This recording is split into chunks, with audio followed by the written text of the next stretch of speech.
The featured speaker finally takes the spotlight, and our featured speaker for this morning's graduation ceremony is Ms. Ruquayyah Scott.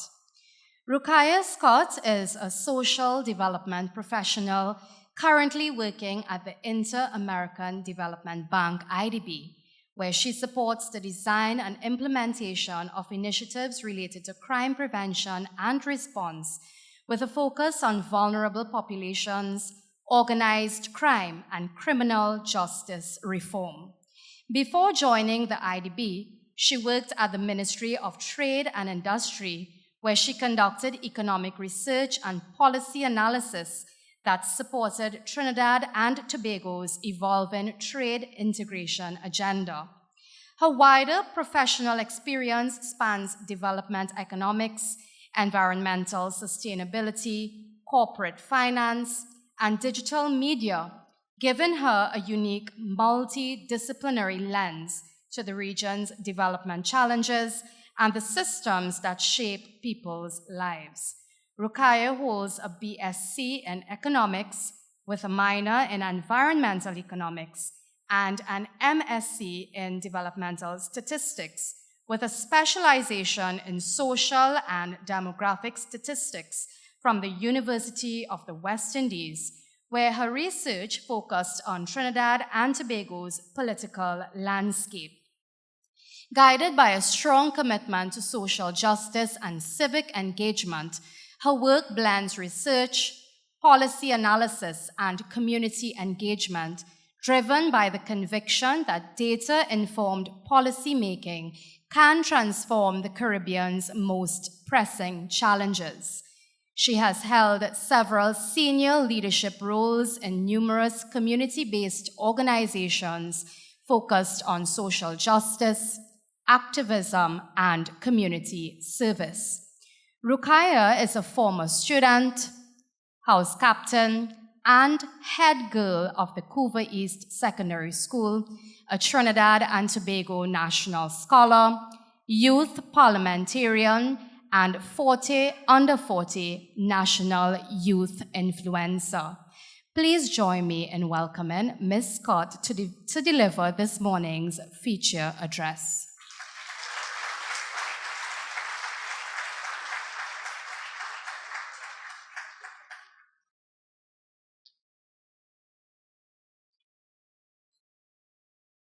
Hello, good morning, everyone.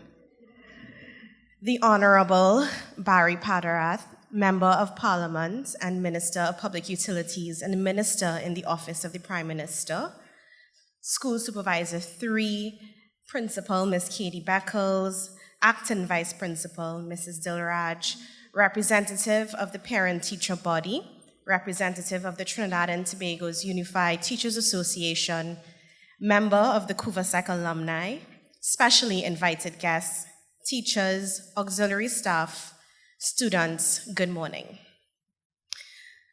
Big up the 5C class, by the way. That is the best class.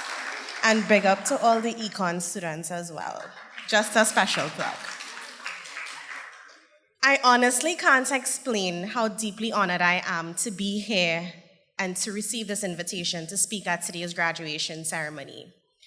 Couva East Secondary holds a very, very special place in my heart, and the 7 years that I spent here has shaped me into the professional that I am, but more importantly, the person that I am today. Standing here this morning is also very nostalgic because exactly 10 years ago, I was sitting where you are sitting right now. That's when I graduated from Form 5. And I was full of ambition, full of dreams, full of determination. I knew exactly what I wanted to become, where I wanted to study, where I wanted to work, and exactly how I thought my life would unfold. I had it all planned out. But what I didn't know is that life had a very different plan. When I saw today's theme, with courage we dream, with determination we achieve, I smiled because it reminded me of my own journey. I smiled because I realized something. At 16 years old, I thought courage meant just dream big. But now, at 26, I also realized that courage means accepting when life changes those dreams. And you see, determination, one of the former speakers also said that you can dream how big that you want, but without the hard work and determination, those dreams are just going to be wishes. And I learned that determination is not just about refusing to give up, but it means continuing to move forward, even when the path ahead looks like nothing like the one that you imagine. So let me tell you a bit about my story.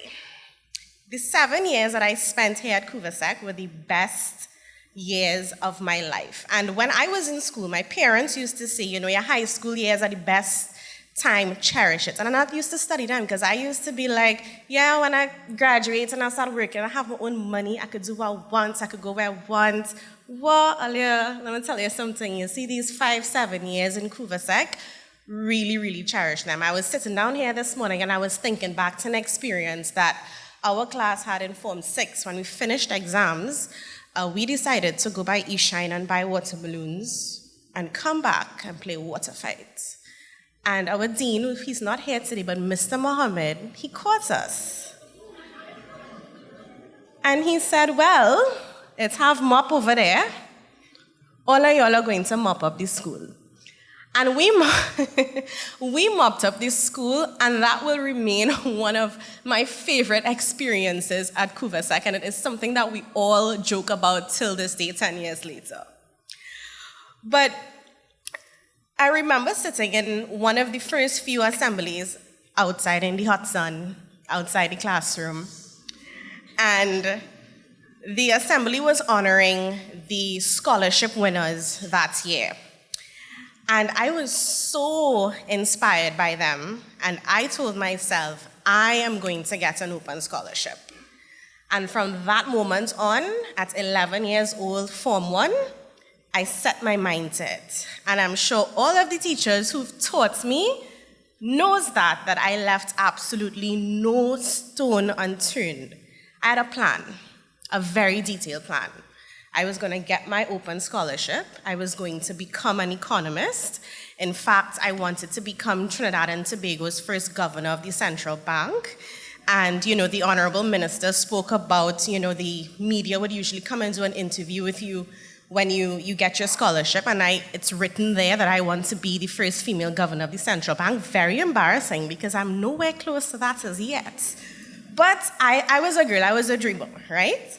I wanted to go to England to study. I wanted to study at the London School of Economics and Political Science. I had found the program, I'd found the apartment. I imagined myself traveling all over the world. Everything was planned out. I had built this entire dream in my head. Lower 6, I got all 1s. Upper 6, I got all 1s. So I was like, well, right, open scholarship is mine. There's no question about it, right? I said by the time my scholarship comes through, so I took a gap year. So I was like, I'm going to get ministry time, because, it comes after you graduate. So I was like, I'll get the scholarship, I'll take a gap year, and everything will fall in place just like I planned.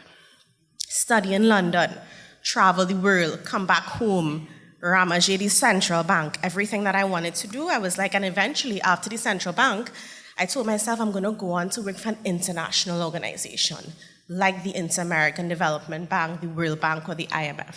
That was my plan, and that is what I wanted. So the day came when scholarships were being announced, and there was a press conference, and the Minister of Education at the time was announcing it by schools. So I heard Couva Secondary 4 additional scholarships. And I was like, run that back. Couva Secondary 4 additional scholarships. And I'm telling you this here, and I'm getting emotional because my heart was so broken at that moment because this was a dream that I sat on for 7 years. And I had built my life around this open scholarship and what I was going to do and what I was going to achieve with it. So I went home. We're all ball on the place.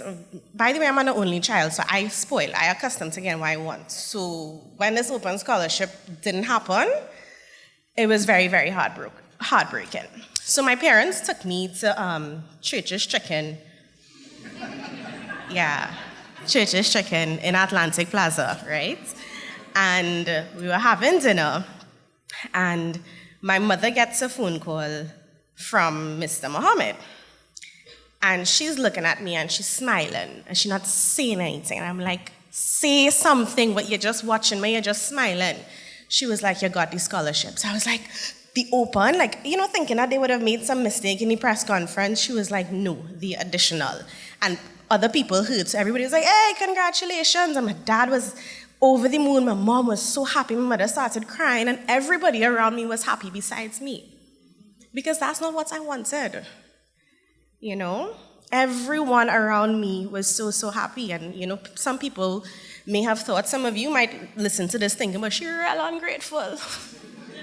But it's not that I was ungrateful. I wanted something and I didn't get it. And I thought that I worked very hard for it. And my family didn't have the money at the point in time to challenge it legally. So I had no choice, So when I look back now, I realize that sometimes we're so focused on the dream that we didn't get, we completely overlook the blessing that we already received. I had earned a national scholarship, and that in itself was an incredible achievement. But all I could have seen was that I didn't get what it is that I wanted. And little did I know that it would actually take me years to then really appreciate what that scholarship did for me. So I said, you know what? I'll go to UWI St. Augustine because I could not afford to pay to go to London on my own, nor could I afford it to go to one of the other UWI campuses. And that was the best decision ever, because 3 months later, COVID-19 happened. So imagine me, I would have been stuck quite with very little financial, flexibility. I would have been sick. God knows what would have happened. And, I think about that a lot, because if I had really been abroad, I would have missed every single thing that came next. At UWI, I became president of the Economic Society. I served on the Guild of Students. I secured internships. I started finding my voice. And one very strange thing that started to happen to me was that I started getting invitations from television networks to come and speak on national television as a young person on the budget and elections and, broader issues that was impacting the country. And I remember thinking, wait, boy, this thing actually is starting to make sense. Like, I'm getting somewhere. Because when I was much younger, I would look at all of the economists that we see on TV all of the time, these political analysts, and I was like, I want to be just like that. I want to be them. And it was happening. And I was like 19. And I was just like, this is so cool, right? And I'm like, if I had really gone abroad, I would have missed all of those opportunities. And that's when it started to sink into me that maybe life wasn't delaying my dreams, it was just redirecting them. I went on to graduate from UWI with my bachelor's in economics at the top of my class, and I actually scored, I had topped my class in all of my subjects at level 2 and level 3, right?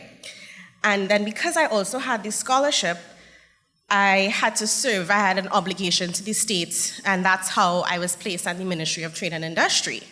And even though I was a little disappointed that they didn't place me at the central bank, because remember, I write on the TV and sing, and I tell people I'm going to be in the central bank, and up to this day, I have not set foot in the central bank, right? But my time at the ministry was actually one of the best foundations that I could have gotten as a young professional. I learned a lot of skills. I learned how government and institutions work. And remember, I wanted to be an economist, right? So I needed to know how these things worked.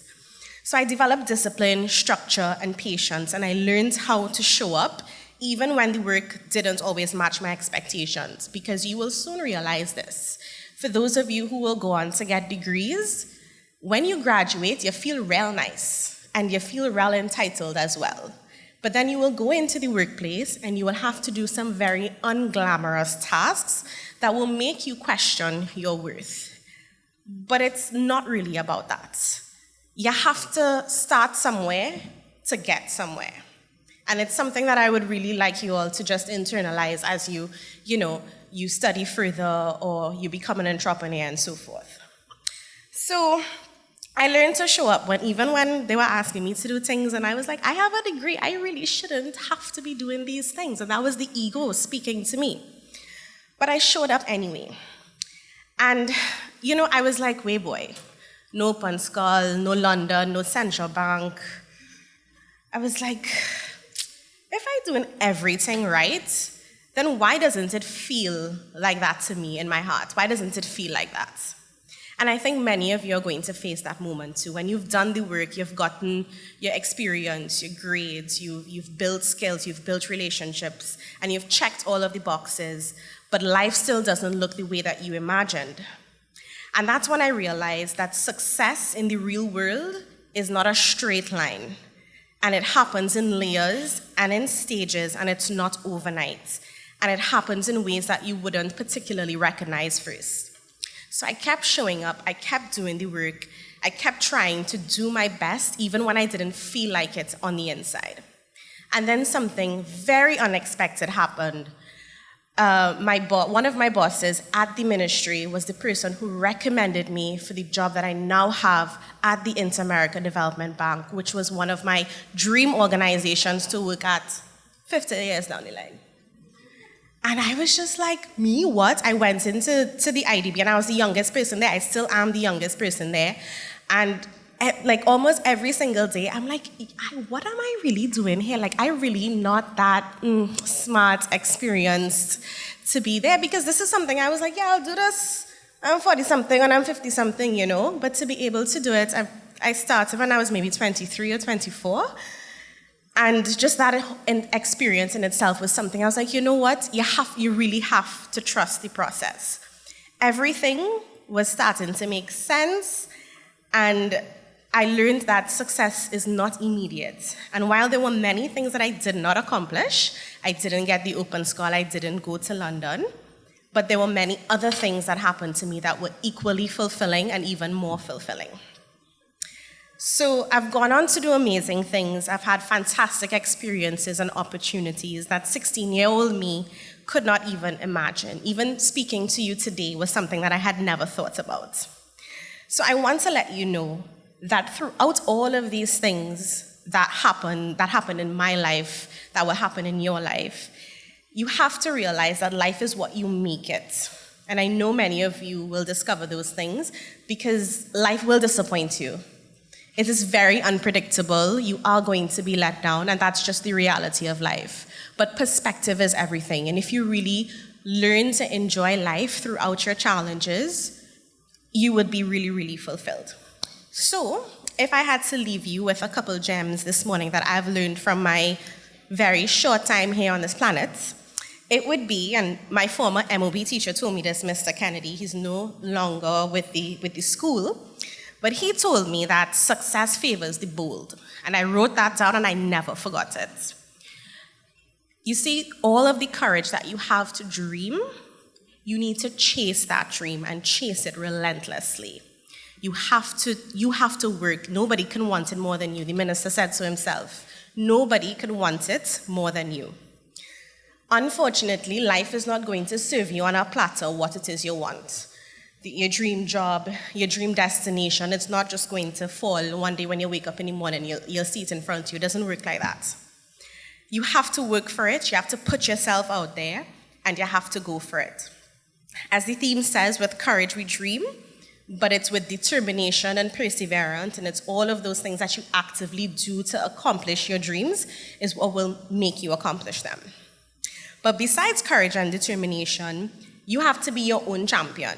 Don't be a victim of your circumstances. Be an agent of change in your own life. You feel I give up on my dream to study abroad? Absolutely not. I am still going to go to London. I'm going to go at some point in time. I may not go now, next year. I haven't gone as yet. But I have not given up on that dream. And yes, I've already had 2 degrees, but I have more to get, and I'm not going to stop. So, success favors the bold. Plain talk, bad manners. You cannot be a mux out here in the world of work. I'm being real with you.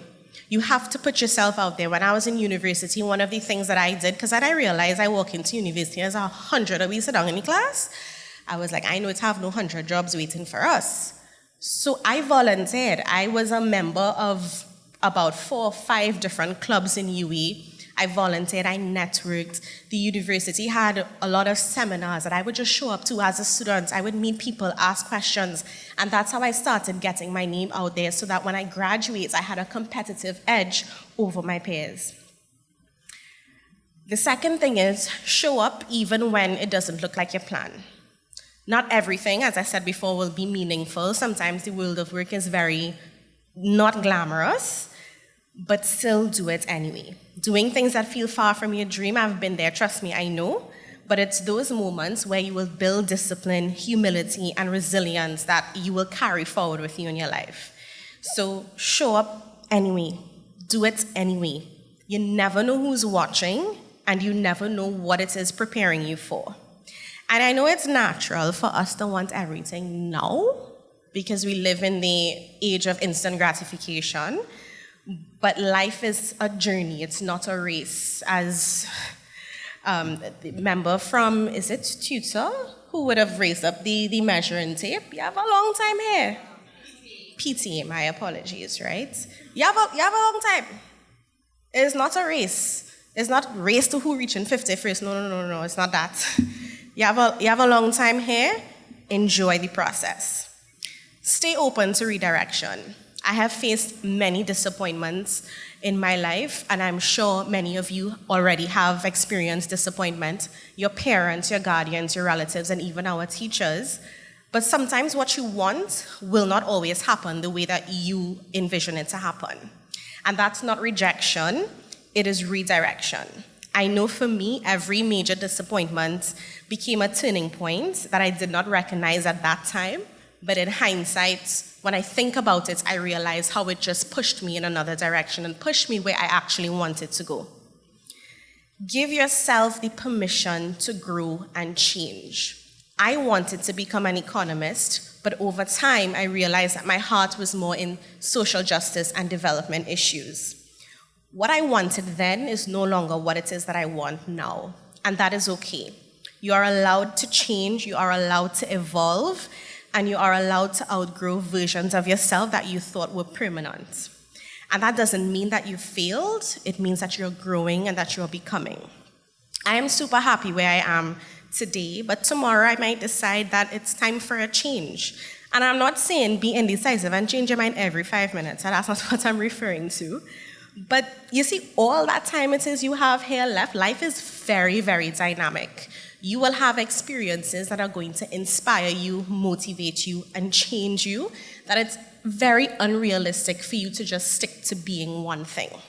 So don't let society define who you are. Don't let social media, don't even let your family do it, not even your own past expectations, because you're going to grow, you're going to change, you're going to want different things, and your life is not going to move in a straight line. You're going to want something, you're going to work hard for it, you're going to get it, and then you'll change again. And you'll want something else again, and that's not confusion, that's growth. So, class of 2026, with courage, dream boldly, with determination, keep going even when the path changes and even when you're faced with disappointment. And with openness, allow life to surprise you, allow life to change you. Because sometimes the life that you end up living is far greater than what you are actually imagining for your life right now. So, a very, very hearty congratulations, class of 2026, and thank you for allowing me to come home. Couva East will always be a part of my story, and I hope that it also becomes a part of yours too. Thank you very much.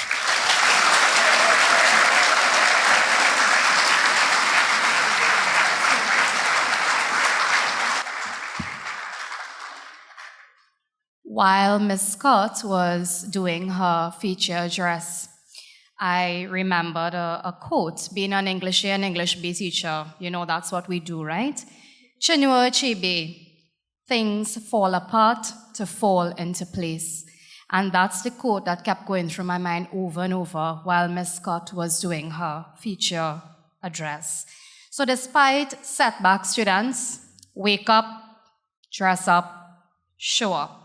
Setbacks will happen, but you need to put one foot in front of the other and continue to move ahead. You will reach your destination. Don't give up. Trust the process. All right? Thank you so much again, Ms. Scott. To present a token of our appreciation, I now call on Sanjay Singh of 5D. Please join me in welcoming Sanjay Singh to the stage.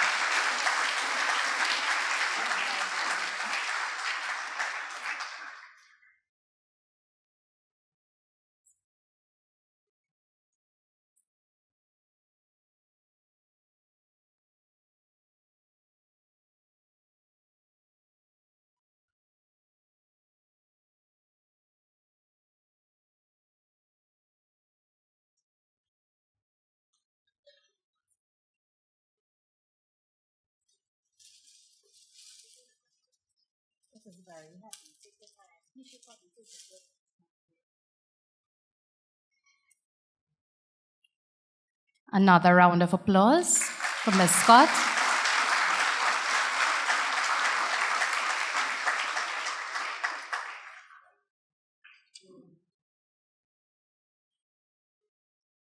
Thank you so much again, Ms. Scott.